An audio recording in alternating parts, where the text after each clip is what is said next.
Hello, everyone! Welcome to the Chaotic Wholesome Talk Show. I am Kerri Purcell, one of your hosts. This is David over here, my co-host. David, say hi. Hi. Hi, everybody. Thank And you for coming this week. Thank you for coming this week. And this week we are joined by an extra special guest who I am super hyped would even take the time to hang out with us. Kerri Smith. Hello, and I am offended that you think that I don't, want to be here all the time, because that would be wonderful. So, for those of you who don't know, though I feel like most of y'all hanging out, at least at this point, do, but for those of you catching the VOD for the first time, hi, I am Kerri Purcell. I am a community manager by day, and I do TTRPG stuff on the weekends and at night. Hey, Candace! And Kato, too. We got all... Vivian? Look at all these folks hanging out. Wow. Thanks, y'all. Chaotic Wholesome Talk Show is a fun little time where we hang out and talk about TTRPG stuff. It can be systems, it can be hot takes, it can be indies, it can be the games or the streams that are upcoming. And today we have Kerri Smith, who is a game master extraordinaire. I don't know, how do you self-describe? Collaborative storyteller with a knack for horror. I love it. Very concise. Yes, so, David, I keep forgetting. I'm giving you control of introducing the talk show now, at least until you have more to talk about, what you're running.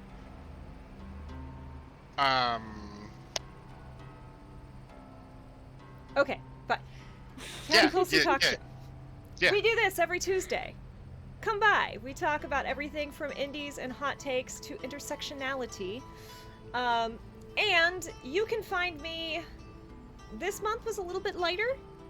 I can tell you right now it's not going to be the case next month. But you can find me every other Wednesday on the Emergency Power Podcast. I play a Solarian in Pathfinder. Sorry, not Pathfinder. Starfinder over there. It's a real good time. It's kind of a stressful season 3. It's the good kind of stressful though. But Kerri runs lots of horror, especially Call of Cthulhu, which I've actually never played, but have watched several actual plays of. And I also have a great love of horror. So tell us more about, A, where to find you. I know David has already dropped your Twitter. You are primarily YouTube, correct? Yeah, Twitter and YouTube are the two places I'm around the most, and they're both at Kerri Smith 2012. We actually just wrapped our Call of Cthulhu campaign, not counting a... Oh no! Sorry, y'all. Kerri's been having a little bit of a fight between her computer, her internet, and Discord, and unfortunately, this has happened a little bit in our green room. Kerri will be right back. So while Kerri is gone, it hurts. It hurts when this happens. Yeah. But, I can post the link to Yes. the Glass Chronicles here. Brilliant. David, have you played Call of Cthulhu? I have not, and you would think that with as heavily I have dived into the H.P. Lovecraft mythos over the past couple of years, I would have a copy of it, and it will have looked into it and lamented the fact that I couldn't find anybody to play it with me. That has not been the case so far. Well, I'm sure we can find a way to fix that. Absolutely. Have any personal recommendation for Kerri's series? I mean, The Glass Chronicles is great if you like horror. That's it. Looks like we're back! Yay! Welcome Sorry back. about that. Kato wants to know, Kerri, he's excited about your series. Is the Glass Chronicles the best place to start, or do you have another series that you recommend for newbies on your channel? So I'm running different different systems, different series. So yeah, if you want to just start with Call of Cthulhu, the Glass Chronicles is perfect. I have a Deadlands: The Crossroads series, which was my first series that I ever did, and it is using Savage Worlds. There's 27 players in it, and there is Wow. exit on death. So when the character dies, they just exit the call, and that player had no idea what happened after they exited, so they had to wait to watch it back to see if their friends kept, how long their friends kept going. So it was a very exciting, super secret film as ahead of the game as possible sort of situation, and it was a lot of fun, and it was wonderful, and everybody in it was fantastic. There's nothing like finding that perfect magical cast that you're just like, ooh, everyone did so good. I echo Cato's statement of 27. How many? Yeah. How many did you run at a time? How many were at a table? No more than 6 usually. It depended on what storyline we were following at the time. They were all, started as different storylines that eventually merged together. So, Nice. yeah, it was a lot of juggling, but wonderful juggling. I loved it. Kato wants to know what was it like juggling that many active players? It helped that, the first round of them, they were all split into different groups, so that was Makes nice. And then the exit on death made it a lot easier to merge them together there towards the end. So the system is wonderful. It's so fun, but it's very lethal, and I use that to my advantage. Clearly. So you've I talked do about not envy you for having to juggle 27 different people, at least at the start. Ooh-wee, that is a lot. Yeah. Yeah, scheduling was fun. The first boss of TTRPGs. Yes. Yeah. David's gonna cackle. You and I, the three of us, need to have another chat after this show. But so we've talked about Cthulhu. You've talked about you've said you've run a lot of systems. Part of the reason we want to have you on was you do have this wide variety of experience with a wide variety of systems. David and I've played around a little. David has mostly done Pathfinder and 5e. We haven't done too many outside of that, David. Or am I missing some major ones? We dabbled in VTM. I did play second edition. So second edition, Vampire the Masquerade, did the one shot with Rich. For the That system was Urban Shadows. Urban Shadows. But no, I haven't spent a lot of time playing many different systems. Most of my time has been 5e. So, I feel like especially now people are coming in and Critical Role Dungeons & Dragons movie coming out that maybe won't suck. First time for everything. Yeah. Look, that little tiefling. The tiefling, the barbarian, I guess he's a warlock, Mr. Bridgerton. Look, bisexual ace panic was a thing in that trailer. All you had to show me was Michelle Rodriguez and Sophia Lillis. I think that's how you say her last name. There was, and I'm just like, yes. Yeah. Yeah, I hope I it's cannot good. with the Please be tiefling and good. her little tail. Mm-hmm. I wish she had freaky eyes. If she had freaky eyes and or fangs, I don't think I would have survived the trailer, though. I don't think I would have survived the trailer. The only typecasting in Hollywood that I can ever accept and be on board with is Michelle Rodriguez. Because Michelle Rodriguez is like, I am living my best lesbian life, and I am tough and gorgeous, and you're going to have to deal with this. The end. Yep. And if she's in it, I will watch it. The end. Same. Thank you, gods of typecasting, for once doing the right thing. For once.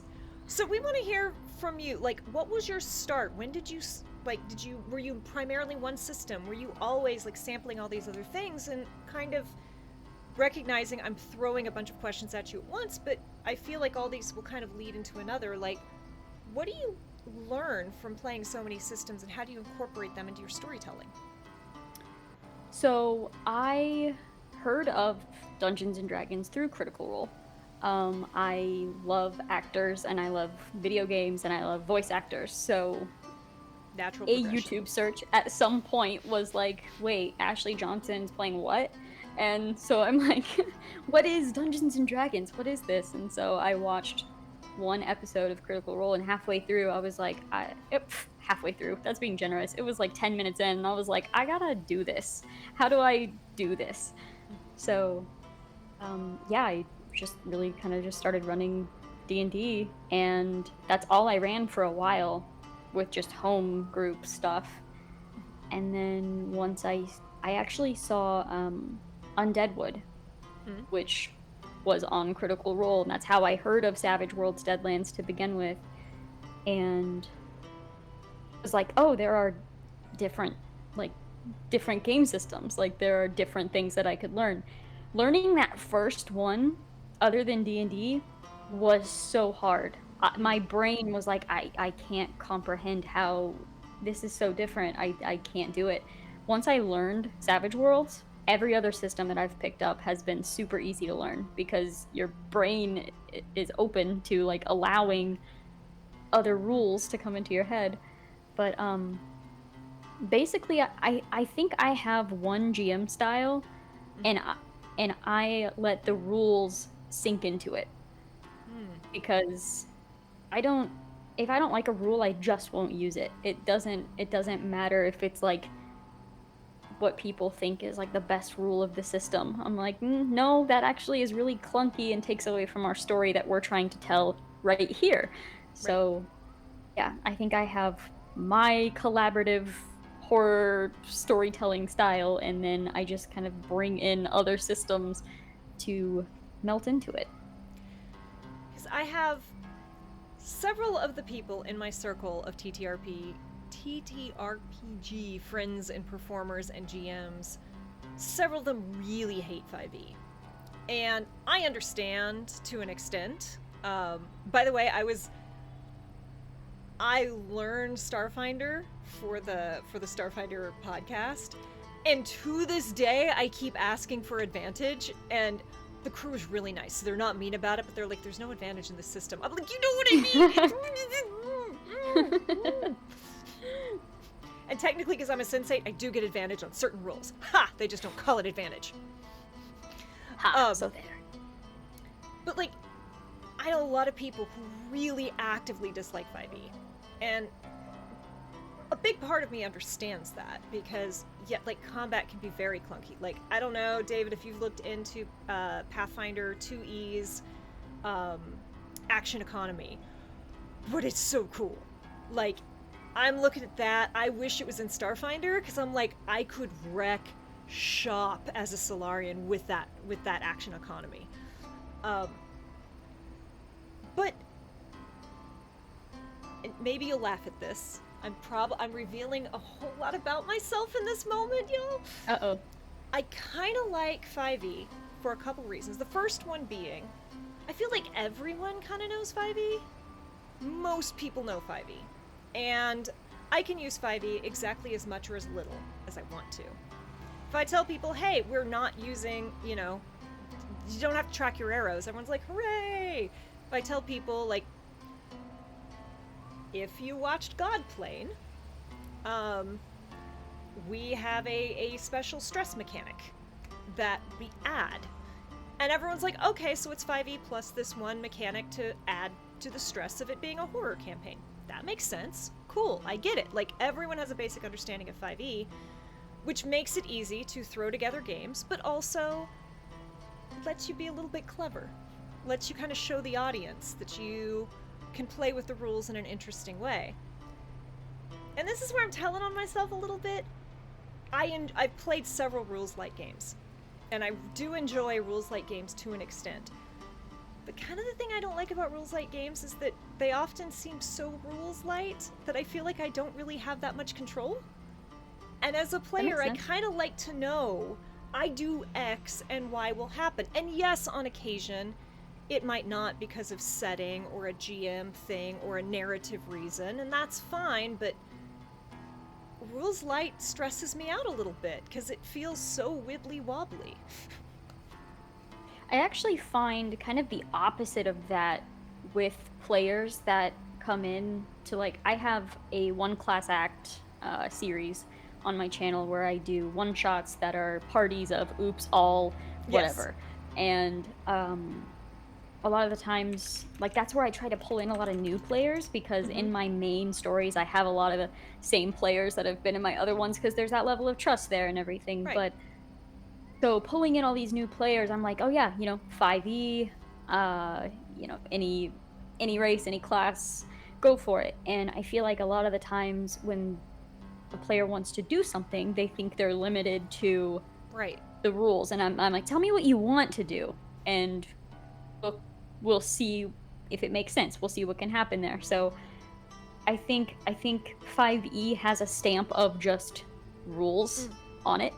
So it's hard for people to, if they're like, oh, I only like Rules Light, then they probably kind of dunk on 5e a little bit. But you can pick and choose. Yeah, pick and choose kind of the rules that you take from 5e. For me, anyway.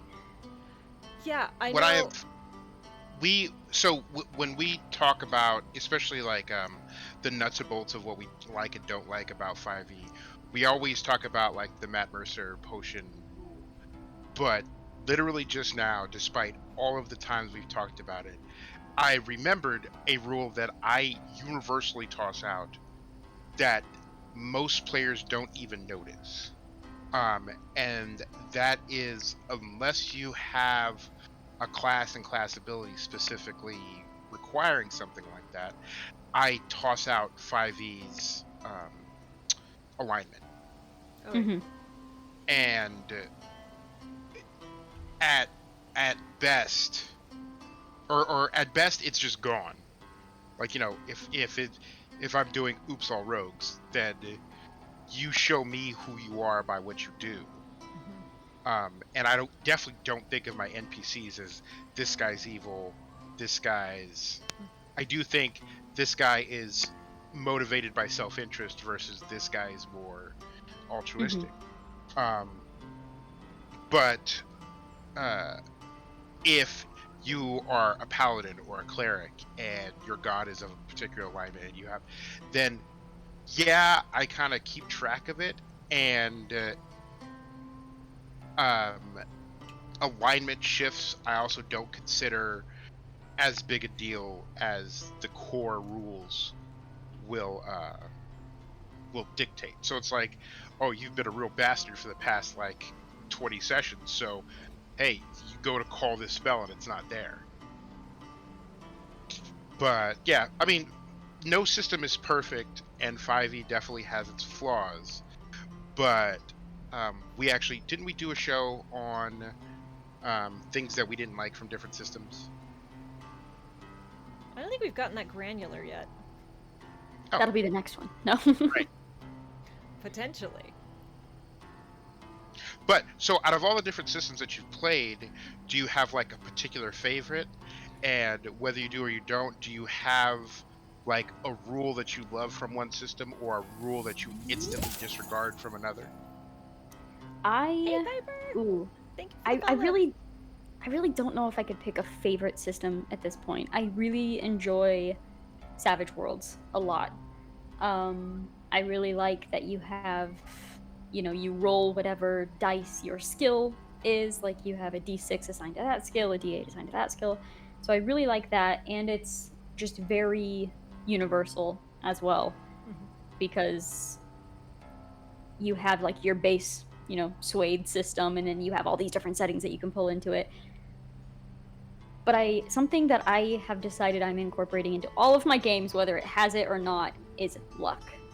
I did not know what luck really could be until Call of Cthulhu, and now I'm like, okay, luck has to be in everything. Everything, all the time. I need a luck mechanic in all of it.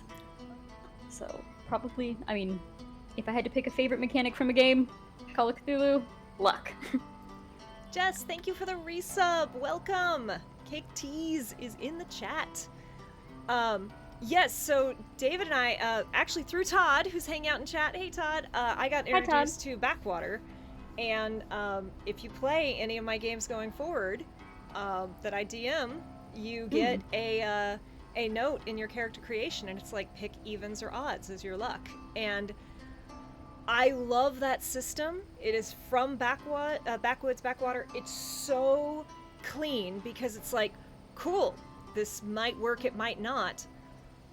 Roll a die. Don't care which one. And if it's even and your luck is even, it works. If it's odd and your luck is odd, it works. It's a beautiful, it's simple, it's easy to understand. I love it so much. Domakame says, I'm a fan of rules just so I know what I'm going up against and what order they really must be broken first. Really hoping for some kind of Oops All Aries table that feels the same way. And Jess says, Oops All Aries would be so chaotic. Like, Oops All Chaos.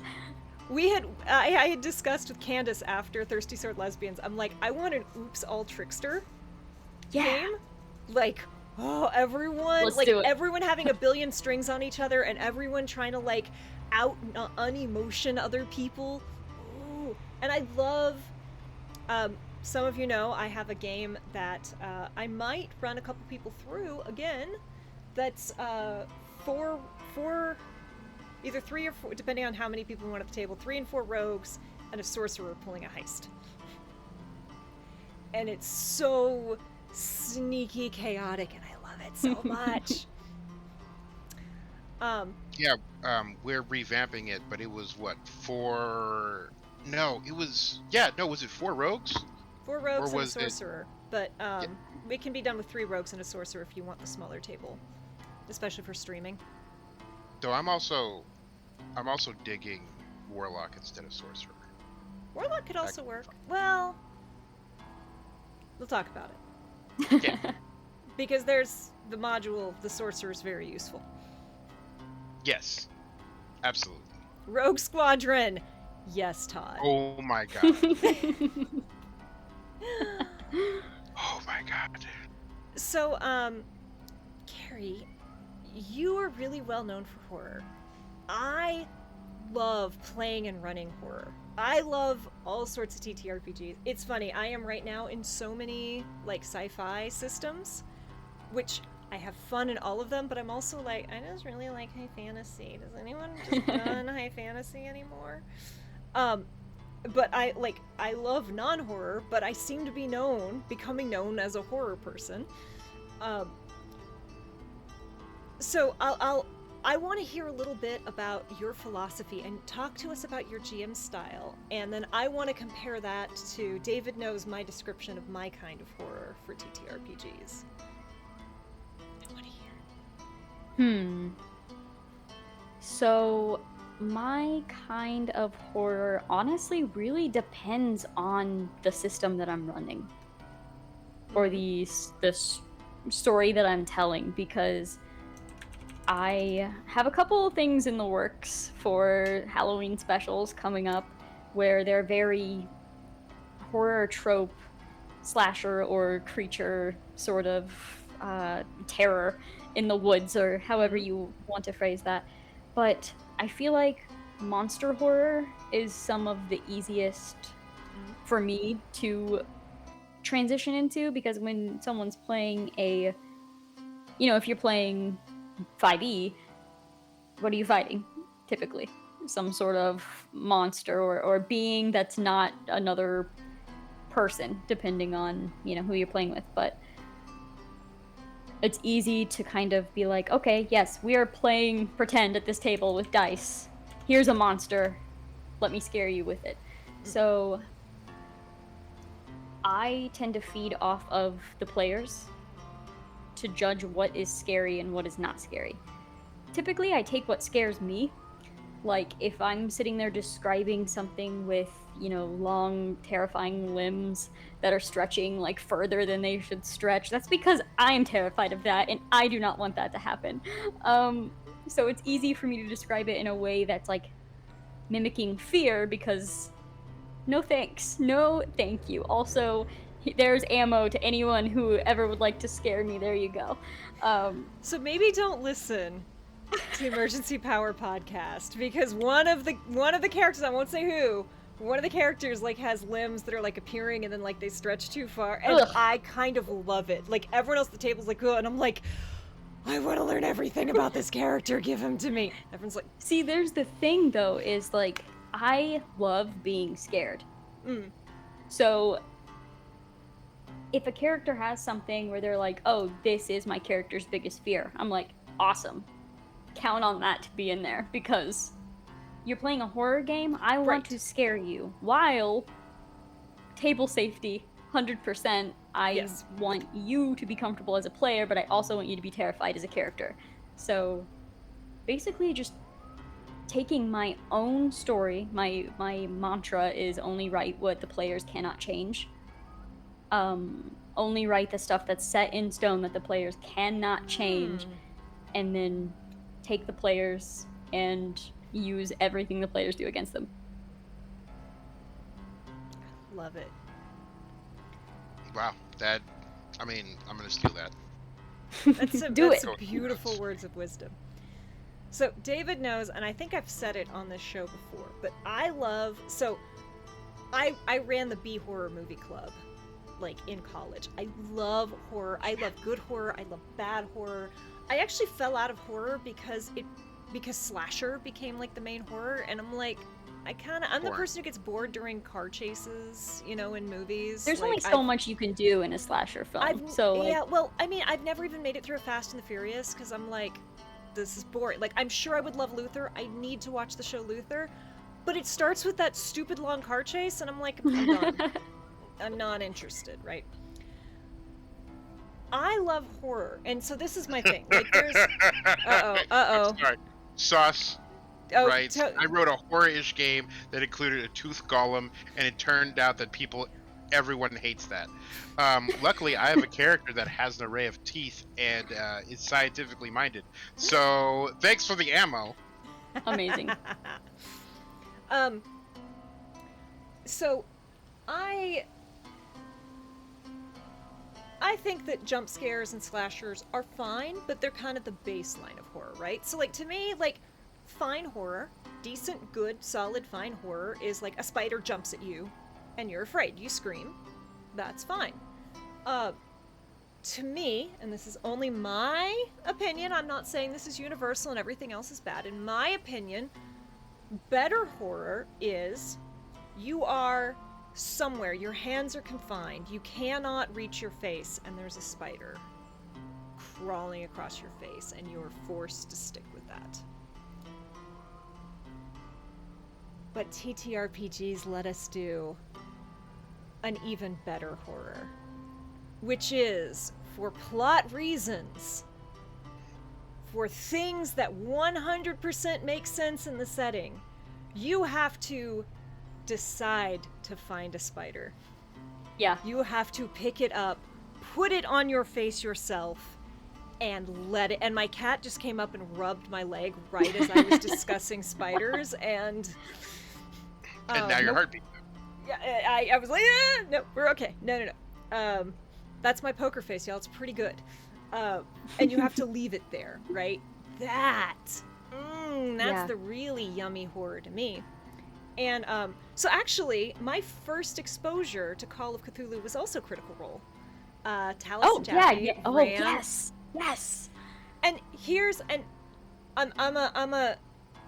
I'm a brag on you a little bit. I really enjoyed the Critical Role Call of Cthulhu, but I find that it, along with a lot of the other Call of Cthulhu I have seen, I really only like the second half or after the first quarter, because it seems like so many Cthulhu games spend the first quarter to a half of it just being mean, bad, rich people.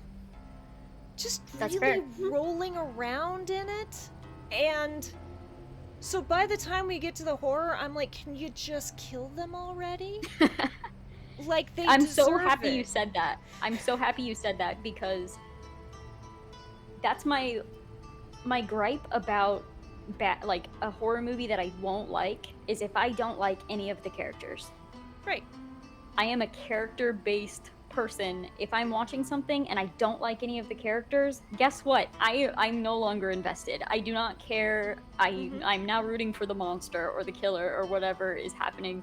So the most important thing for me, and that's why I do tend to use a lot of the same players at my tables, is because I know you are going to come to my table and you are going to bring a fantastic character, and I don't need anything more than that. So it's really funny because some of my favorite B horror films is packed to the gills with characters I do not like, and then it is and I think that's a frozen camera. Oh no. And it's Harry will return. Yes. The monster got her. No. Break. But you have some movie that's filled with a bunch of jackholes, and you're like, oh my god, I hate everyone here. And then the monster or killer or whoever just starts giving these people what they deserve. And nothing, like, it stops being a scary movie at that point. Right. Because, you know, they turn and run into the woods, and I'm like, let him be right there. Just let him be right there. Right and there. he's there, and then I cheer. Come on. And maybe that makes me a bad person, or maybe they get what they deserve. Right? I don't. And David knows this. And if any of y'all watched the session I was lucky enough to participate in, I think she's back. She's on her way. Yep.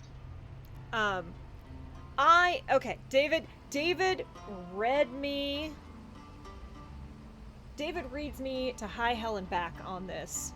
On occasion, on more than occasions. Just every so often, he's just all like, so you like edgelords way too much. And I do. I love edgelords. She's back! Welcome back. I was really hoping that wouldn't happen again, but... I mean, it's gonna be what it's gonna be. I think the last episode my camera overheated, so, you know. Nice. But I love edgelords. And I love edgelords in media.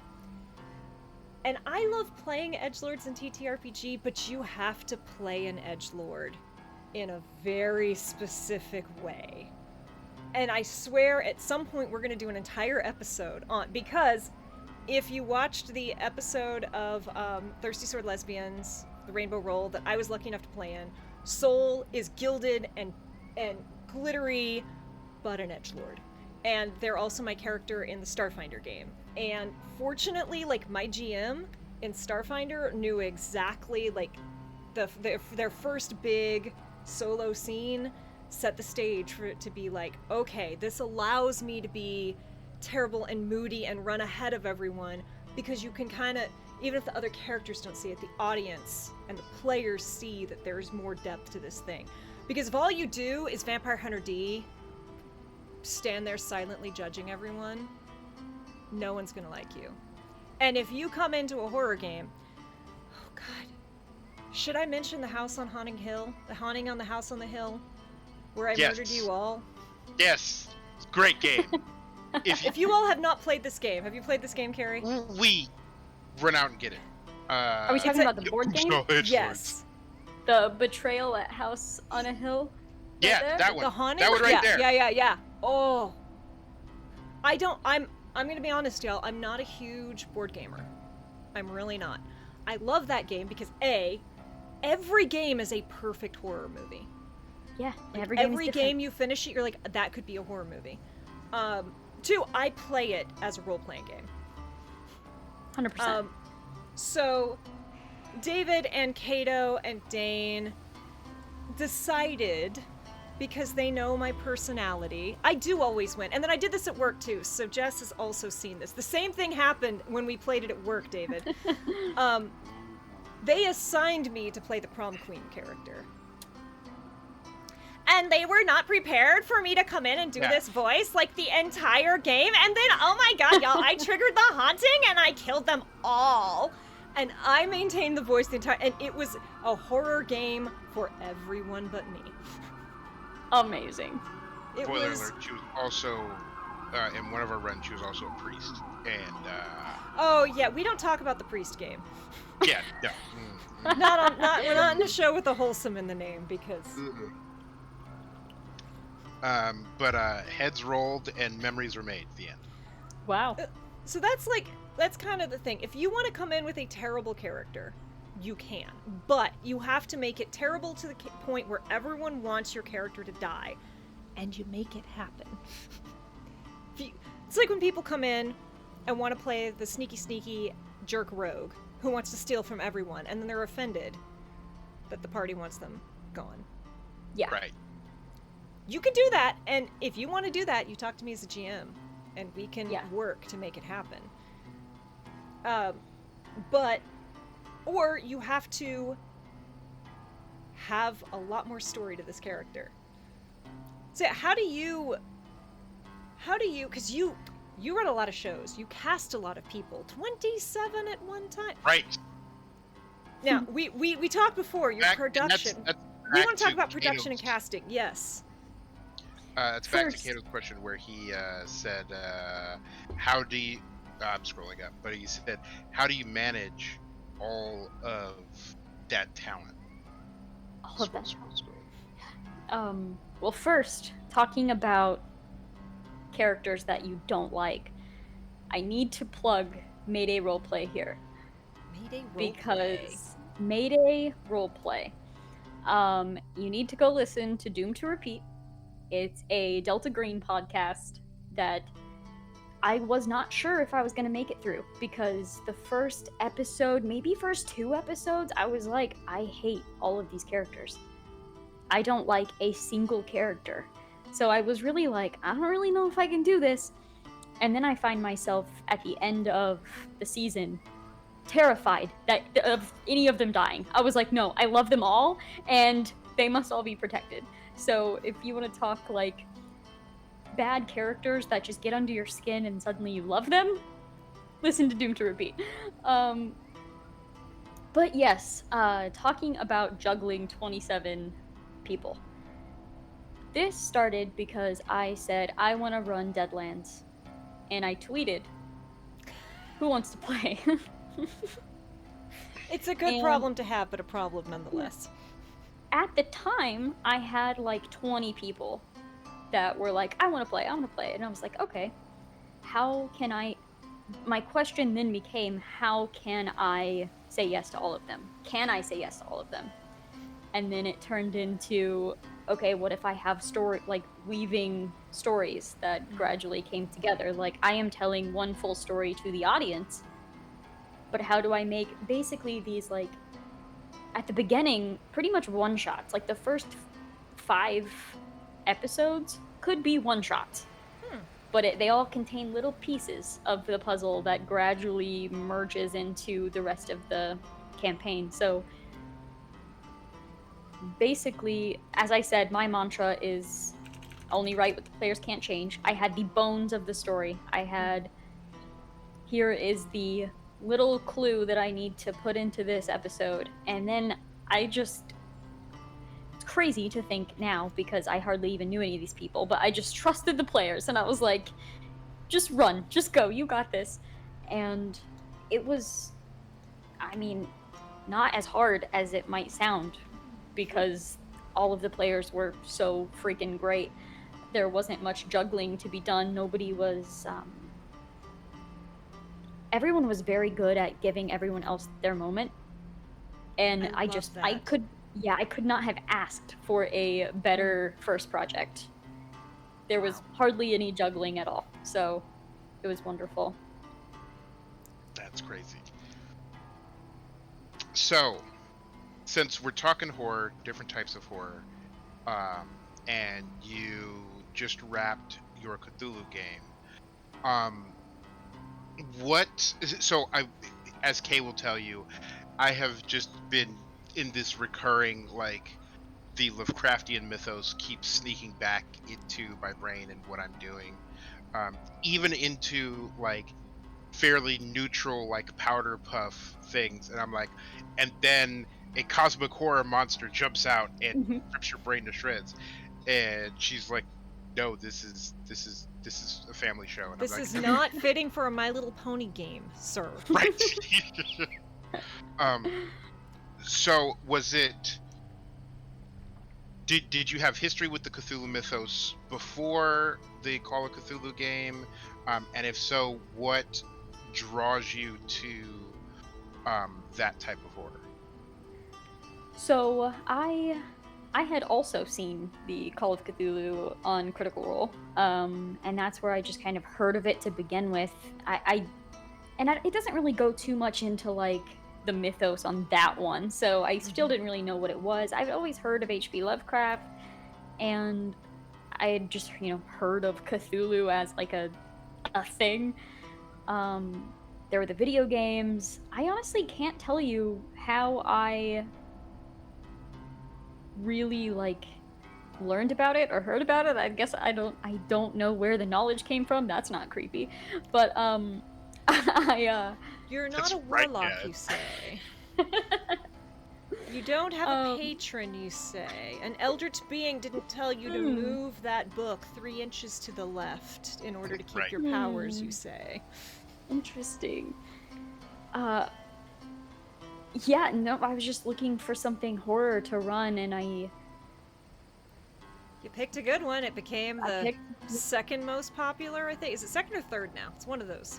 second. Yeah, second. It's Cthulhu the Vampire. And so here's some info that I've lightly released, but now I will push a little bit further. If you have seen the finale to Call of Cthulhu: The Glass Chronicles, you have seen the intro to my Delta Green campaign that is coming up. That is exciting. Yeah. Because All right. there is a folder labeled Delta Green back there, and I was like, huh, I recognize that. Huh. Interesting. Chat, y'all are amazing. Y'all have been blowing things up. If you have questions for Kerri, Dave and I are going to keep rapid firing. Like, we're going to keep her on her toes. But if you all have additional questions, and if you asked one and I missed it, I'm sorry. Y'all are amazing, and chat's been flying today. I mean, Kerri, you're popular. What That's can why I don't have the say? chat open. Can't do it. Too much pressure. But yeah, have you... So, okay, I may have made one of my favorite TTRPG performers blush when I mentioned this to them. But playing horror, like you mentioned it earlier, your character needs to be terrified, but you as a player, the players need to really feel safe so that they can open themselves up into this. And it sounds like, your first project got really lucky. Everyone shared, and it's great. But safety tools and making sure that everyone is comfortable, especially in horror. The reason I made this personality, whom I adore, blush, and I will not out this person, was I said, I organize horror games the same way that people organize group sex. Clear lines and boundaries, lots of check-ins, ways to tap out, it's very important, everyone's got to be comfortable. Have you, obviously, I don't want you to out anyone or make anyone, but have you had any situations or near misses or things you managed to head off because of this? And yes, the cops are coming for me again, everyone. Manhattan! Yay! Luckily, I have not had any experiences like that at all. I always have, since I record all of my stuff in Zoom, I always tell people, we don't have like other systems open or anything like that. I don't use Roll20, so but there's the chat option in Zoom. So we kind of treat the X like the X card. You just punch that X, put it in there, and you can direct message on Zoom and all of that stuff. So I make sure all of that is super clear before we go in. But typically, I like to take care of all of that before we've even started, before we even consider a session 0, basically. I want to know if there's anything you're not comfortable with, and I want to know, as I said before, if you have any what's your character's worst fear? And are you cool with me completely exploiting that? But luckily, yeah, I haven't had any issues, and That's awesome. things can come up in a session that you're like, okay, how's everybody doing now? Everybody okay with this? There was one thing in Call of Cthulhu that I paused for a moment because one of the characters has a kind of more traumatic religious background. And so we stopped and I said, is this okay to continue exploring for everybody? We got the thumbs up and we continued forward. So that's also a perk of recording is I feel like there's a little more comfortability there of being like, okay, pause. How would everybody like to handle this? So it's a group effort. It's not one person Right. checking in. Have you, I don't know, do you watch the Black Dice Society? Has that been on your radar? So, Not yet. anyone who watches the show knows I'm a huge B. Dave Walters fan. You know, I know so many people who are like, I want a GM like Matt Mercer. I'm like, I want a GM like B. Dave. I want to be B. Dave meets Brennan, with a dash of bronze. Okay. Like, I want bronze as NPCs. And anyway, B. Dave runs the Black Dice Society, which is a Ravenloft horror, and it was actually and it's a huge cast. He runs for, I think sometimes it's up to 1, 2, 3, 6, 7. Sometimes it's up to 7 players, if he's got a I think guest. the first episode is 6. Because they got Voronika coming and going. Omega Jones is currently on it as a Dark Lord. Like, it's massive. Yeah. And it was so wholesome to me that I learned B. Dave is terrifying. I love B. Dave so much. And yes, Sauce, Kerri cannot see your mad zingers. Sauce Fire's in the chat being saucy. Does what it says in the tin. Yes. I was so, like, heartwarmed to learn that, obviously they're all actors, they're all playing on the screen, but apparently they're constantly blowing up their Zoom chat of like, I'm gonna do something, my character's gonna say something that's really, really mean, but it's not me, it's my character, I love you, are you okay with that? Okay, I'm gonna be mean, and then they go in like, you don't know, you traitor! And I'm like, so I'm always talking to my players. I'm like, yes, talk to me, if there's a problem, ping David, but also please talk to each other, because I don't want... Yeah. Because that can even happen. I do crave the B. Dave. That can even happen. I played a game recently where things didn't go according to plan, and everyone was really stressed. And, like, someone even came in and was like, hey, like, my character has done, like, a big thing 2 sessions in a row, and it's gone really bad for all of us, and I'll understand if you don't want to play with me anymore. And it's like, no, we love your character making the big moves. Like, that checking in, horror or not, can really help you continue to push boundaries as a player, because it's just so easy to be like, oh, am I messing up the show? Am I messing up everyone's good time? Yeah, it's crazy what communication can do, just in general. Stress level 13. When we played on Mothership, Todd kept the stress numbers on the screen. So there was this great, I forget who it was, but someone was like, and then in the screenshot it said stress 13, and it's like, yeah, that's stress 13 right there. That's the face of stress 13.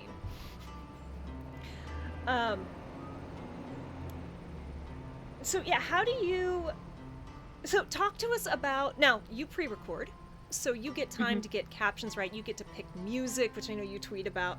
Music is so important. Not that you could tell from this, because we just have, like, Bardly. Thank you for the music, Bardly IO. Just some chill background tunes. But David knows how carefully I selected music for God Plane. Y'all, I hate Christmas music. Back and forth. Back and forth. I hate Christmas music. I hate. I worked at Blockbuster for too many years where, But when we did Holly Jolly Heistmas, I had to go and listen to all of the copyright-free Christmas songs and download them and organize them so they play correctly during the stream. I tortured myself for that game. Listen, the 1,000-yard stare that Kay had the day that she was like, all right, so I finally put it together, here's the playlist, listen. And I was like, you good? You gonna make it? Nope. The answer was no. She was not going to make it. No. That's how Snow and Wilson, the necromancer snowman, was born. The snowmancer. Amazing. Wow. But you really have awesome production quality. Tell us, how do you set up, how do you decide, how do you market? Talk to us just a little bit about that. Don't give all your trade secrets, but Right. Well, it has improved drastically just in like 3 months already. I've recently been diving into doing like overlays that I just place over it because I mean that could make it look so much better. But I record it, pop it in. I cut out any pauses, long pauses. Like if there are facial expressions or anything like that, I'm like, oh no, that's gotta stay in there. if it's a dramatic. Yeah. I have so many players that are very expressive, and while I am making my series available in like podcast format and everything, I am like, please, if you can watch it, because watching them is a whole other experience. Caleb.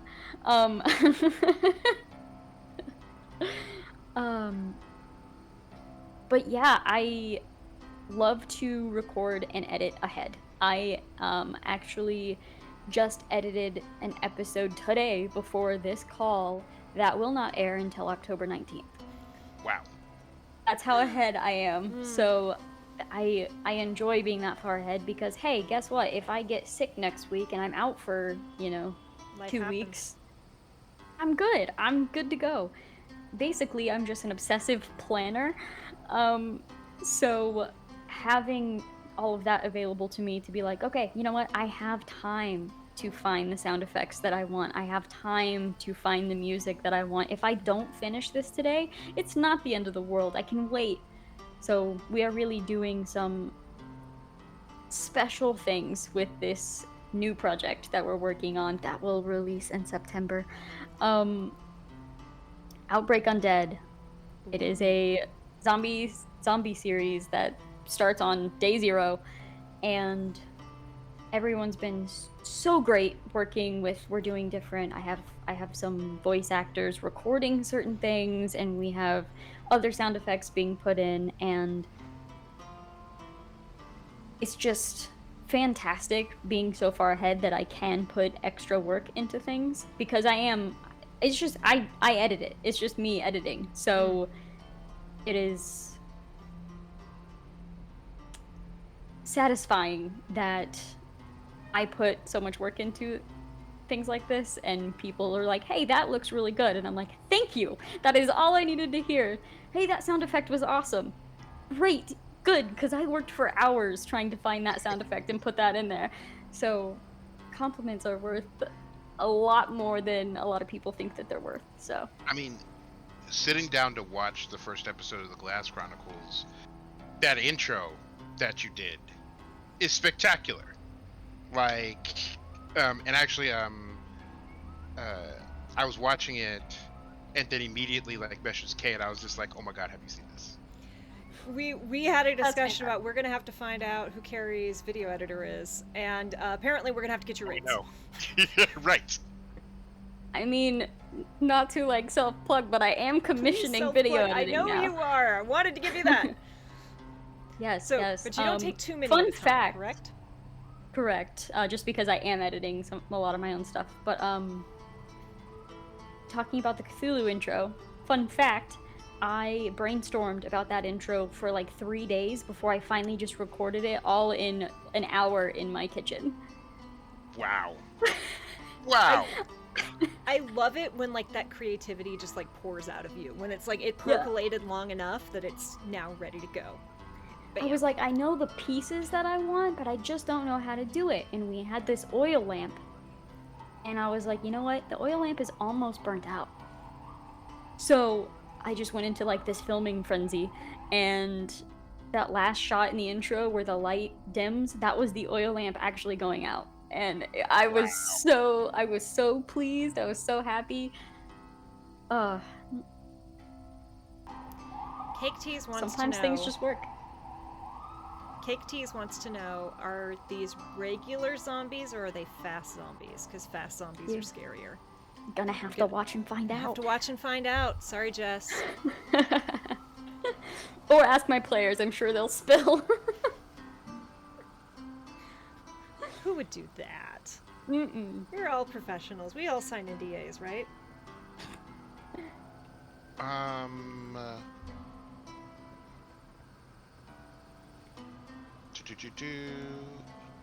Question is, do I want to put this on a public chat? Oh boy. Oh boy. That's an interesting question. Oh no. Sauce wants to send me a playlist. Lo-fi Christmas. Copyright-free lo-fi Christmas music. And I was going to put my Discord handle, but I'll do that on Twitter. Also, Sauce is going to be on here soon. Spoiler alert to anyone watching. For those of you who don't know Saucefire, he runs the Mercy Road charity streams. And for everyone watching, if there's someone that you want to be on, or if you want to be on and come plug a project, come do what Kerri's doing right now, and what Kerri will be doing again in the future. So, I hope so. Kerri, Yes. you are a collaborative storyteller with a passion for horror. Well, you've said it so perfectly, and I already lost it. Knack for horror. Just Knack a for knack for horror. Obviously, it's difficult for any of us who are creative to be like, I have to create because brr. But like, what is it that drives you to tell these stories? And if TTRPGs were just not a thing you could do, what do you think you'd be doing instead? Writing. I have written in some capacity since like the 4th grade is the last that I can or the earliest that I can find anything that I've written, and it was, I would write a chapter, my, friends would be like, can I read it? And I'm like, oh yeah, sure. The feedback of being like, oh, I really liked what you did with this, and I'm like, okay, and then I started just thriving on feedback. And then I graduated, and nobody was around to read anything that I was writing, so I stopped writing. Like, that motivation wasn't there anymore. And then I found Critical Role, and I found, I can write stuff, and people can, play it. Yeah. Like, I can watch them experiencing it instead of just, them reading a chapter. I can watch as they, walk into that room and they see the horrors that are inside. I can actually see them do it, and it was just a whole other experience. And basically, if I had to chalk it up to why do I do this, it is player reaction. I love audience reaction so much, but I do this for the players at the table. I love it so much. Absolutely. Candace wants to know if any of us still have any of our childhood / preteen writings. Also, I see your cat just peeking. Hi, cat. Oh, Hey, yeah, cat. that's Autumn. Hi, Autumn. One of you wow. answer that while I go running to find something. Yes. Running Our to other co-host. find something. Unfortunately, I do have some of my old writing kicking around, and thank God that the stuff that I wrote in high school is on a dead hard drive that at the time I was very heartbroken about. But let's just say I have developed as a writer in the past 30 years. But yeah, no, I started writing at 9 years old. Though I find it mind-boggling that you willingly shared it with people. Yeah, I know. Looking back now, I'm like, crazy. why did I? What? Because I remember writing stuff in in high school, and people were like, "What you doing?" And I would just be like, "Nothing. Go away." Yeah, don't look. So, Yep. now granted, my handwriting has never been good, but I found, my mom, when we sold the house, Wow. found old journals I think this is 1991. But, y'all, I was like fan fiction from way back when. Yeah. And I was actually traumatized at one point because I had written like a little story, and it was quite literally just a ripoff of a book that I had read, you know, when you were that age, and you're like, I'm gonna, instead of it being like talking horses, it's now gonna be like talking dragons, because that's totally different, right? And I had just done this thing, and then someone in the school asked to read a little bit of it, and I'm decently confident, you know, and I'm like, sure. And then rumors just got out of control really quickly, and someone was like, yeah, she's writing the story about all of us in our class, and so-and-so was sitting on the toilet, and so-and-so are having sex in her story, and I'm like... What? Like, you know, this is 5th grade, maybe? Like, Yeah. I'm like, I don't even know what sex is! I don't... So I just stopped sharing all of my writing at that point. And it really wasn't until, like, the internet that I was like, oh no, I can share, and I got into collaborative writing games and programs, you know, with prompts, and then someone would write out a whole scene, then you'd react to it, your character would see that happen, and that was like my stepping stone. And then when I found TTRPGs, I was like, oh, this is really fun. Yeah, talking about ripping off stories, this is what I wrote okay, you're about to get an insight into my brain. In the 4th grade, I basically wrote a ripoff of the Scream franchise. Amazing. So that was the first thing that I wrote, was Scream, pretty much. I think it was called The Killer. So, you know. Oh, yeah. Really creative. Absolutely, yeah. Really thinking out of the box there. I approve. Yeah, first thing I'm gonna write, I'm gonna be in the 4th grade, and I'm gonna write a book about a serial killer. So you were always just drawn to horror. Always. Yeah. But yeah, I have I don't think it's fireproof, but it's one of those, like, chests that are supposed to be fireproof, fire resistant at least, and it's got all of my old writing in it that I have, it's gotta weigh like 50 pounds. Wow. It's so much. Favorite horror movie? Ugh, you gotta give me a type of horror movie, because I like horror too much. Right. You've got a subgenre horror movie. Favorite good horror movie, favorite bad horror movie. I still need more of a net. I need like slasher, monster, alien, like what are we talking about? So if we go anime, I mean, Vampire Hunter D is my... I had to find these, I had to dig through all my Vampire Hunter D novels. Because, God, I just love Vampire Hunter D. Slasher is actually Red Eye.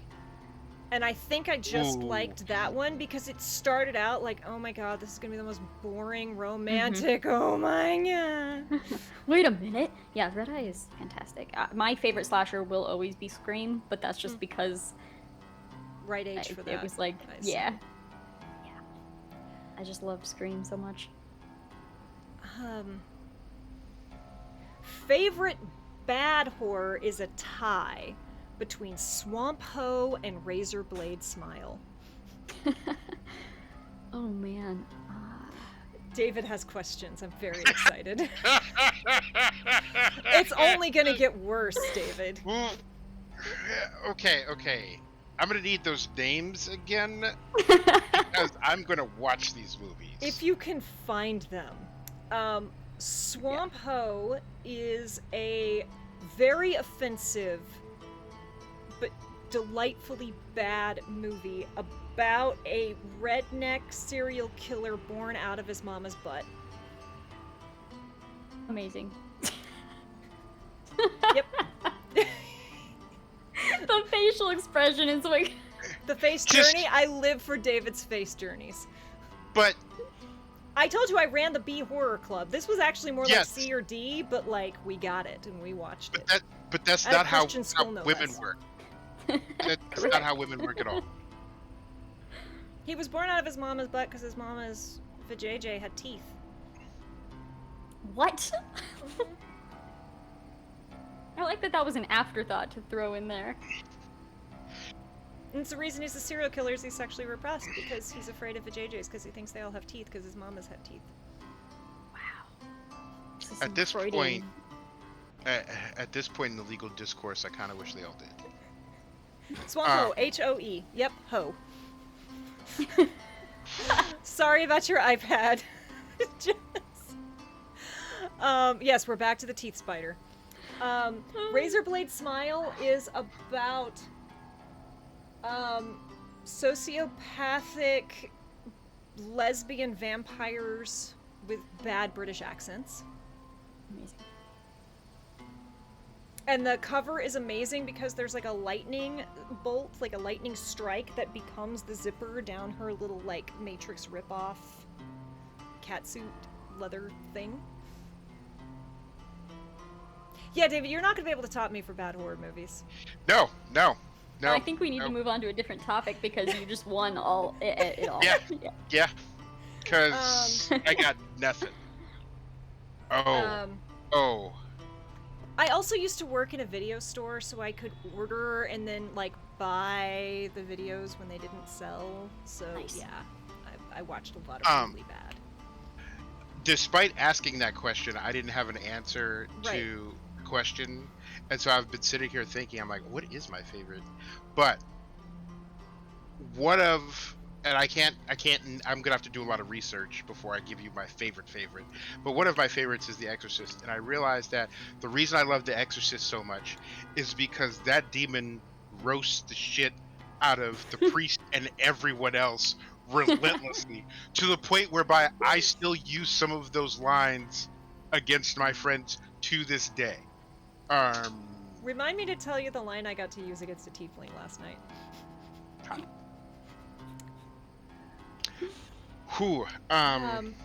Good movie. What's your favorite good horror, Kerri? Yeah, one of my favorite and most influential, probably, horror movies, The Descent.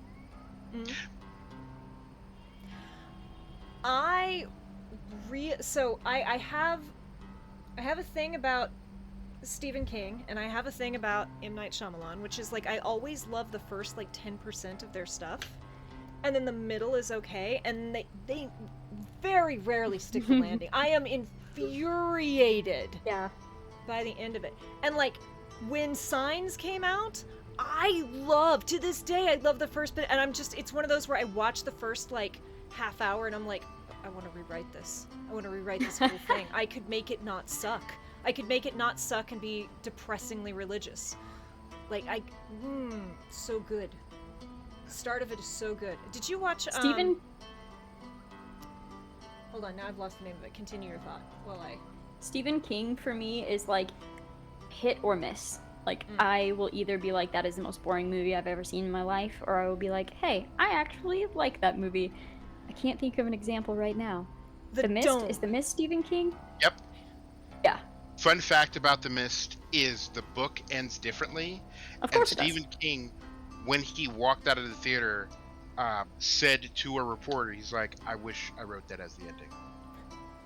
So and I nice. was just like, thank you, Did Stephen you watch the Amazon Under the Dome?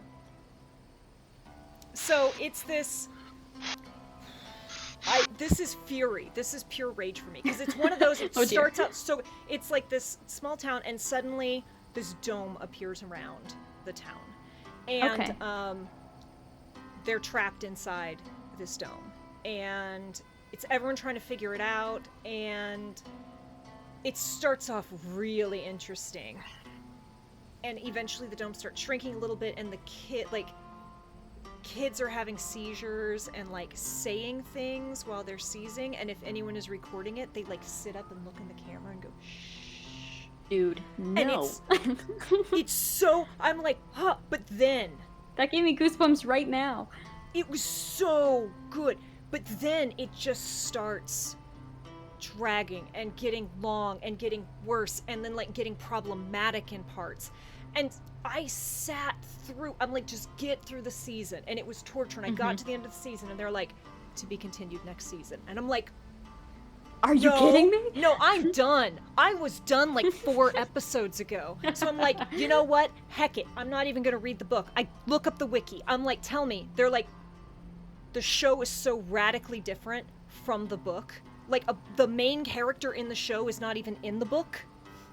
Wow. The main character from the book dies early in the show because they wanted to make the lead female or a woman instead of a man, and I'm like, okay, that's fair, but also, so to this day, I don't know what actually is happening because I'm just so mad. So done with it. Yeah. Okay. It's funny that you bring up specifically that. Okay, so one of my favorite books This is what is David The and I do. Gunslinger. I'm sorry. Yes. I love it. I could talk movies all day. One of my favorite books is The Gunslinger. Has one of the best opening lines in the.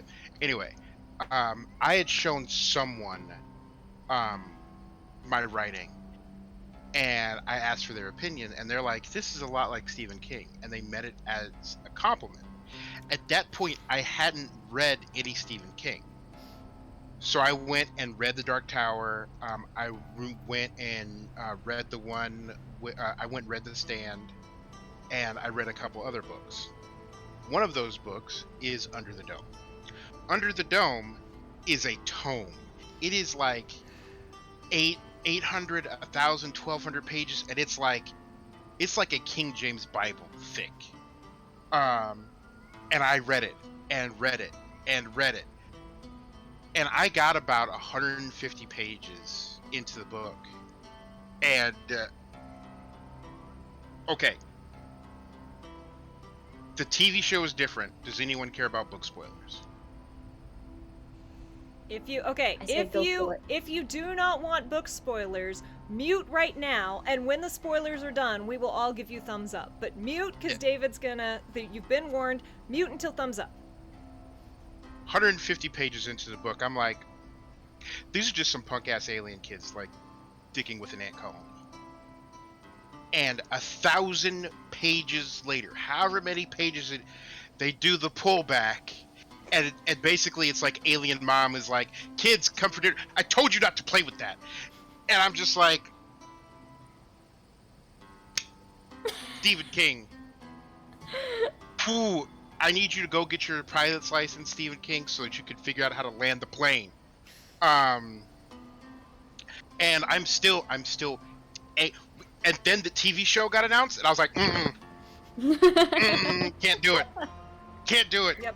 Too angry. Too furious. Okay. But yes, end of spoilers. End of spoilers. We good now. But yeah, that was the thing. Like it that's Stephen King start. I forget which one it was with they were in an airplane and everything, all hell breaks loose on the ground, and like they made a show out of it, and it was really creepy. And then like they literally go to land the plane, and there's like meatballs eating the runway, and I'm like, what? Do you know what I'm talking about, David? It was like the Rapture. Nope. But like, a great example like of I was on board with this until the end, and I want to rewrite this and is Jeepers Creepers. Because you watch Jeepers Creepers, and the first like 80% of the movie is there's a creepy guy running or like riding around town in the most suspicious free candy van in the history of free candy vans, and I'm just like, awesome, great, can't wait to be. It's a creature. Why is it a creature? It could have not been a creature, and it would have been a way better movie. Yep. So Legoliers. I'm a twist things a little bit. Do you have a favorite horror video game? Yes, I do. And I don't want to be that person, but you've probably never heard of it. That's okay. No one's heard of mine either. Obscure Aftermath. It was for PS2, I believe. Okay. And I don't even the person I was dating at the time was like, "This is too scary for me. Do you want it?" And I was like, "Yes."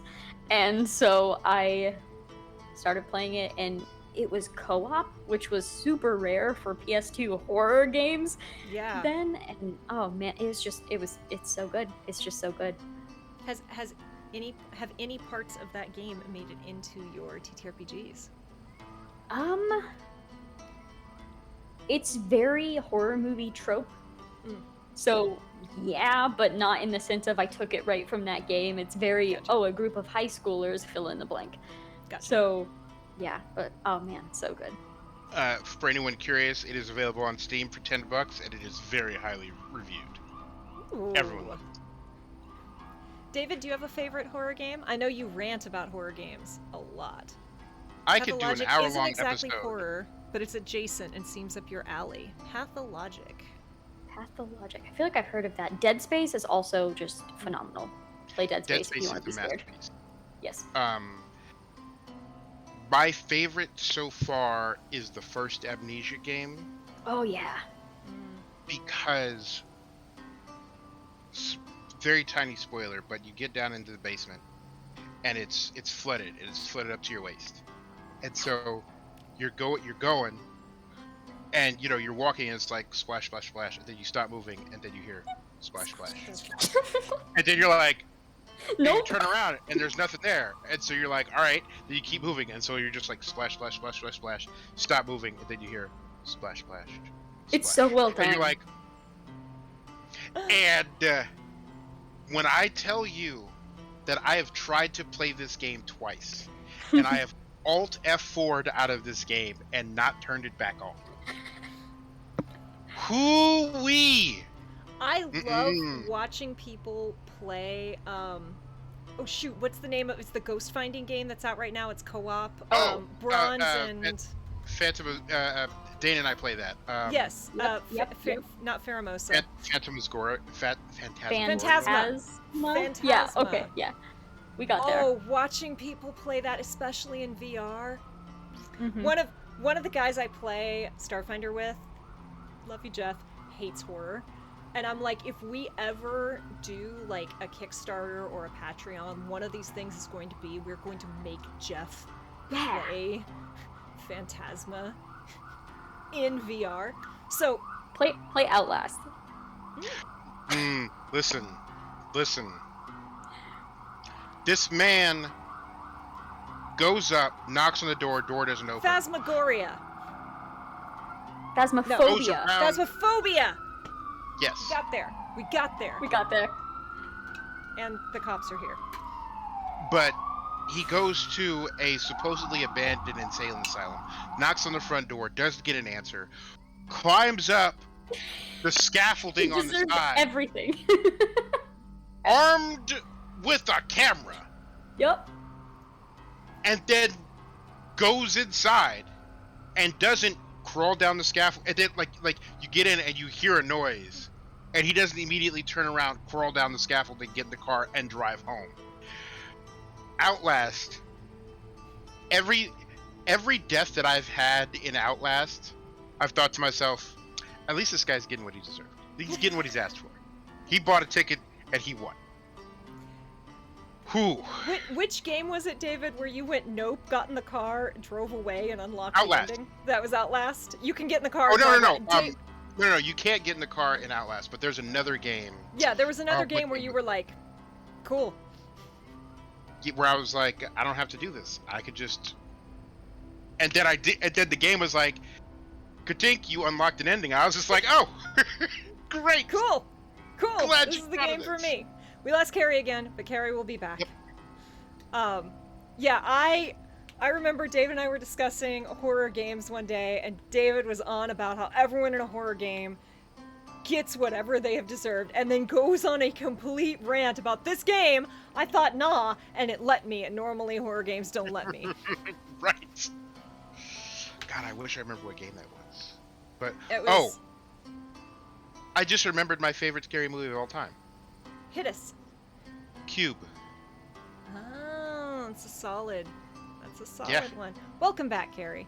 Thanks. So, my favorite horror game, and let me be clear, I don't think that this is the best horror game of all time, but it was a horror game that, like, ticked every box I needed it to tick, plus it was very narrative.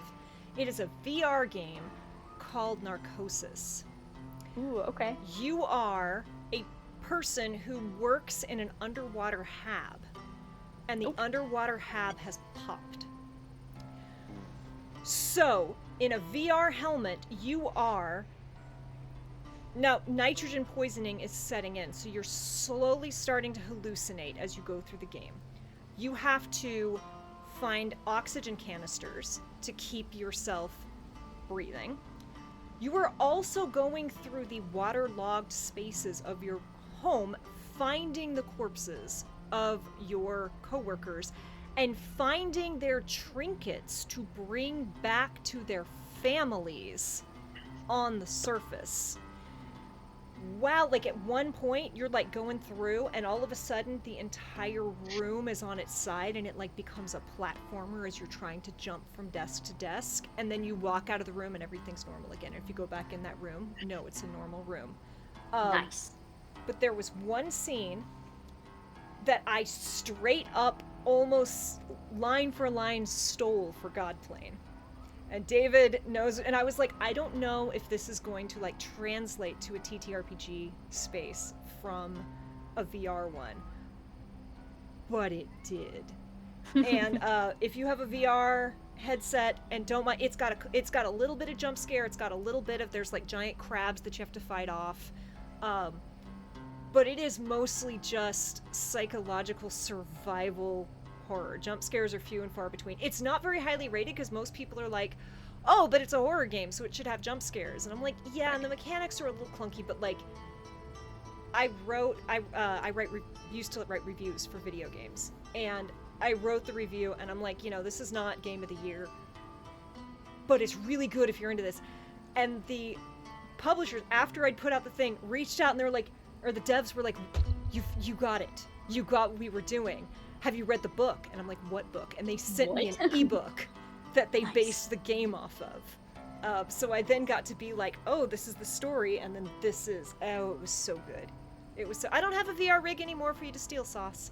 I sent it off to another reviewer when I moved to Santa Monica, before I even got here. Did either of you get to play PT before it not. disappeared off the face of the No. No. But the Easter egg, or I wouldn't even know if you'd call it an Easter egg, but the hidden thing where the baby is directly behind you is all I needed to know. Because I talked to a friend of mine who played it, and he was like, yeah, it always felt like something was following me. And then fast forward like 2 years later, someone hacked it, and they're like, oh, that's because he was right there. Yep. Yeah. Ooh-wee. It was scary. Very sad that fell apart, because that could have been something. It's a crime that didn't get made. A crime. Sauce has a very frowny Bulbasaur emote that's spinning. She's very I not agree. happy with all of this. So, we're nearing the end of our little session. Chat, if you have any other questions for Kerri, oh no, we lost her again. So now is a great time to send your questions for Kerri, because there's a slight stream delay. Kerri will be back momentarily. Oh! There she is. Huzzah! Kerri, because you are a horror GM, Manhattan is just so extra loud tonight. It has not been this loud in like 3 days. It's because the temperature suddenly dropped, so people are apparently going outside and doing dumb things. Supernova Jam says I can't do scary games. Yes, we were just discussing how we're going to make you play Phasmophobia if we ever hit a really Bonzana's strategy. By the way, if you like people who don't like scary things, doing scary things, and you like Critical Role at all, please watch the Critical Role 10-minute video where they send Travis Willingham through a haunted house. He hates haunted houses. He is terrified the entire time. It is amazing. It is so mean and so funny. And Matt Mercer as that thing that he was dressed up at. Yeah. And just the joy on his wife's face is just, Sam, this is like, okay. I have feelings about Sam. But Sam has never been better than in that. Well, now that Calamity's out, Sam was really good as Quay. Calamity was. Okay, we're focusing. I have so many feels about Calamity.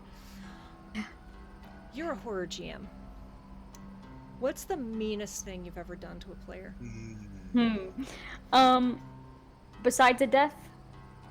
I mean, death, like, there's a death and then there's like, so this is what I did as I killed them, right? I want the.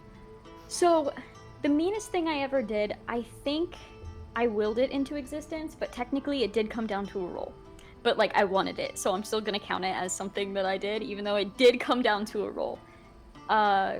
Minor Glass Chronicles spoilers here, but not too big, not too big. Chapter 1, we have Rose.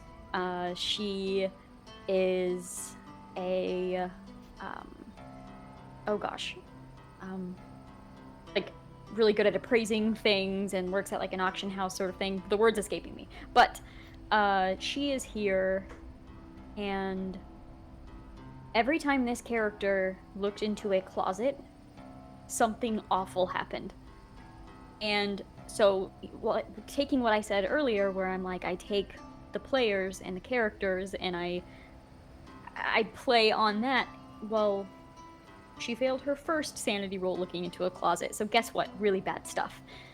Second sanity roll looking into a different closet, guess what? Really bad stuff. To the point where that is making Chrissy in color, if anyone wants to know, terrified of looking in any closets. Like, as a player, we do not want to look in the closets anymore. Well, we get to the end of an episode where the house splits everybody up. And guess where Chrissy rolled to be put into? A closet. And that is by far one of my favorite things that has ever happened. That was the end scene of that episode because I was like, this is the perfect place to end. Thank you, Chrissy. Chrissy. Make this any better. Yeah. Sometimes those dice just really want to tell a story. They really do. Sometimes they're just really down to tell a story. And yes, Kato, psychological torture. What are you most proud of? Yes, that is exactly what we are. Yep, absolutely. Yeah. I have a thing that I am most proud of, but for reasons that will be revealed soon, I don't want to talk about it with everyone who is currently here. Right. Yeah, we've done some things with Godplane that I am very proud of. We definitely came up with some terrible monsters. And then people just barbarians turned into frickin' acrobats with nat 20 dexterity skills and just avoided an entire thing that we set up to let the barbarian just shine. And they just literally twinkle toes their way out of it. Dave, what's the meanest thing you've ever done to a player? Oh, me? Yeah. We are absolutely going to find all of the skeletons you've put in the closet, Sauce. Well, first, my thought was I was thinking that a couple of my favorite things that we built for Godplane actually didn't get in the first run, or at least like the characters didn't interact with it, because like you put a thing in a room in the house that I was very excited to see how it was gonna, and it was just so mean walked on by. Because it was worse because everyone went, oh, they specifically called out that. We have to go to that thing. And then they didn't. Amazing. And they didn't. Of course not.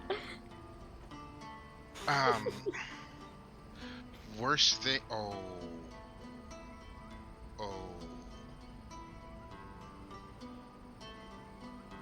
Two things. One, I found out mid-game, mid-description that one of my players had like mild arachnophobia while I was in the middle of describing a spider goddess and her like big beefy like guard spider, gigantic. I spent a while and then like boop, Discord pops up and it's like maybe we can move on, and I was just like, right. Safety tools are important, y'all. Communication, it's a good thing. And A spider goddess named Steve. Yes. players had come across some cultist activity where they had someone in the basement, and suffice to say, organs came out. And I'm a writer, I'm very descriptive, and I'm Same. watching one of my players just get paler and paler and pale, and two other players were like message me independently, and are like, I'm not sure she's okay, maybe we should Maybe we and I was like, not.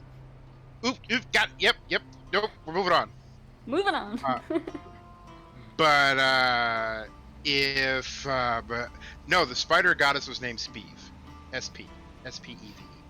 Or actually, no, Steve, the cousin of Speeve, because Speeve is the tooth god, and by tooth god I mean tooth monster. But hey, medical school is now doing dentistry. He's doing great for himself. But yeah, and I'm really trying to resist the urge to run a horror game myself, because my brain is all just because Super I'm not horror sure. right now. Yeah, no one will play in a horror game with me ever again if I run a horror game like right now. Like, it's just there's just too much, especially after some of the dreams that Kay has had, and then like typed to me at 5 o'clock in the morning. Like, she just like sits straight up like the Undertaker, to just like, this thing happened, send back to sleep. And My I'm like phone looking rings. at it, and I'm He's just like, like, "You okay? Do you need You're talk?" right. And I'm like, "I'm asleep, bro." right. What do you mean? So Yeah, and now I'm awake. I'm just like, So that's I've watched a nightmare lot fuel. of horror. I used to work moderation professionally. So I've seen some shit. And apparently my coping mechanisms are a little too good. So especially when I was writing a horror game, my brain was in horror, and I used to be a night owl. I used to be that person who 3, 4 in the morning, all the good stuff started flowing. And I think I still am, but the problem is I have a really bad back and an overly active brain. So now I don't sleep past 7 a.m. anymore. Which is terrible, because mornings are the root of all evil. Mornings are a massive waste of time. I am not productive in the morning, and yet I'm awake. It's terrible. Mornings are a giant waste of time. We should Mornings abolish them. are I am the absolute worst. most productive in the morning. If Oh, I wake up no. at 8, from 8 to 12, you would be terrified at what I can accomplish. This is my thing. If I could have my 3 a.m.s back on a regular basis, the world would end. Everything. Of course you like mornings, Jeff. So I can't, I get, if I can sleep, right? I'm usually out by midnight, 1 a.m. Of course, that means, because I don't sleep well, I gotta try to go to bed around 11, which is bullshit. But my brain will start at that time, like, okay, we're spinning up horror, what's creepy? And I don't really have a barometer for what's really scary or creepy anymore. So I'll just be like, hey, David, had this dream, describe a thing that's in the God plane, and creepy, weird, surreal, like, this is a thing. Is this creepy or just weird? And then my phone rings. He's like, you okay? Right. Do you need to talk? And I'm like, yeah, why? And he's like, because I'm now having nightmares. You're right. That's terrifying. And I'm like, is it? Sweet. And I was in, I think I frustrated Rich a little with Mothership, which is a sci-fi horror, because number one, I played an android, so and good. I So think good. I contributed to some of the horror in that game. Yeah. But Rich was Yeah. trying to describe terrifying things to me, and I'm like, that's nice. I'm already stabbing it, because Right. neither the android nor me were freaked out, because I'm like, yeah, you want to scare me? I'm walking down the street at night and there's a white guy walking behind me. I'm terrified. Right. Right. Yeah. That's my version of horror. That Dead Planet, one of my favorite APs I've ever watched. Ever. It was so Ever. much fun. And that was my first time playing with Candace, and oh my god, if Candace and I had known each other before we started playing, that would have gotten real weird. In the good way. Yeah, Sauce says I'm most productive 1 hour before the deadline. Yep. But yeah, so that was so my final question for you, Kerri. Why?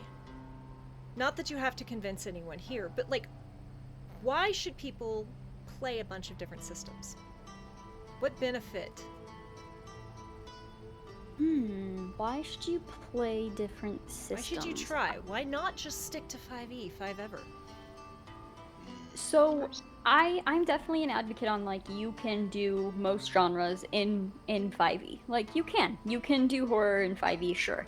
But you can't do horror like Call of Cthulhu in 5e. There are just certain things that are so particular to the system, and I feel like I thought I hated combat in TTRPGs because of 5e. I thought I hated combat. I was like, can we just tell a story? I don't want to fight things. Combat is boring. And then I found Savage Worlds, where combat changes every round. Like, the order of combat changes every round, and it's so refreshing. And then you have things like Delta Green, where you can forfeit your action to dodge. Like, all these different forms of combat, you will find the system that fits your playstyle 100%. So that is why I think you should try different systems, is because you might not really know what you're missing until you try something and you're like, wow, this is for me. You might not understand how awesome a luck mechanic can be. Correct. I like how all three people on here were like, luck. Like, independently. But yes. Nope. Keep going. No, I was gonna say, chat, any final questions, because then it's my final question. Kerri, do you have any questions for us? Putting you on the hot seat. I don't think so, unless you want to just take another 4 hours and talk about movies some more. I mean, Don't that tempt me. is probably a show in and of itself. That one, David is leading, though, because I used to work at a Blockbuster, I think I mentioned this, so, like, I have a really weird relationship with movies. I also don't like the MCU, so, you know, that's my hottest I take. just like Spidey. I've always liked Spidey. Spidey is Which is your favorite Spider-Man? I never thought that I would say this after, 3 times of recasting, but Tom Holland is my favorite Spider-Man. Right, he's great. He's the best. My question is, and it's an important question that we ask every guest. Video. What is your favorite Pokemon? So, that is an excellent question.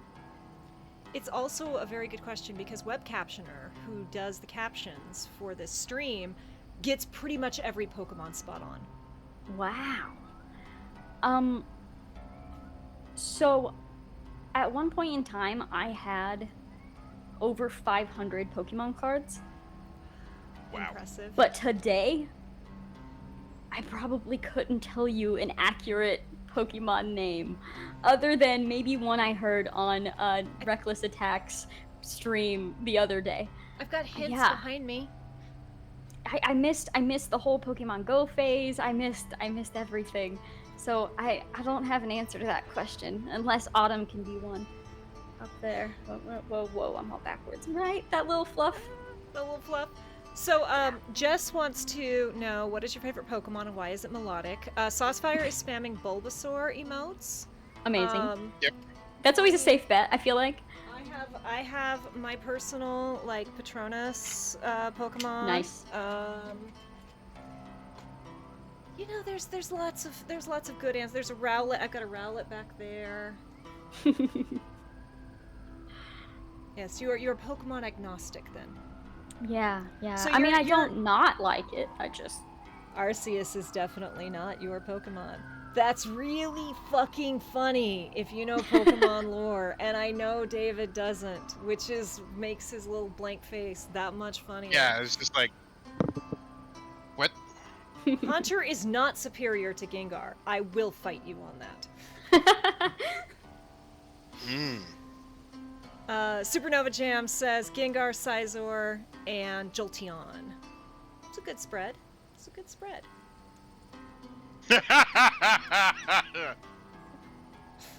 I'm just gonna take 2 pairs of brass knuckles and throw them in a ring, and then watch Jess you and I two are go gonna at fight to the death about Haunter versus Gengar. it. Great.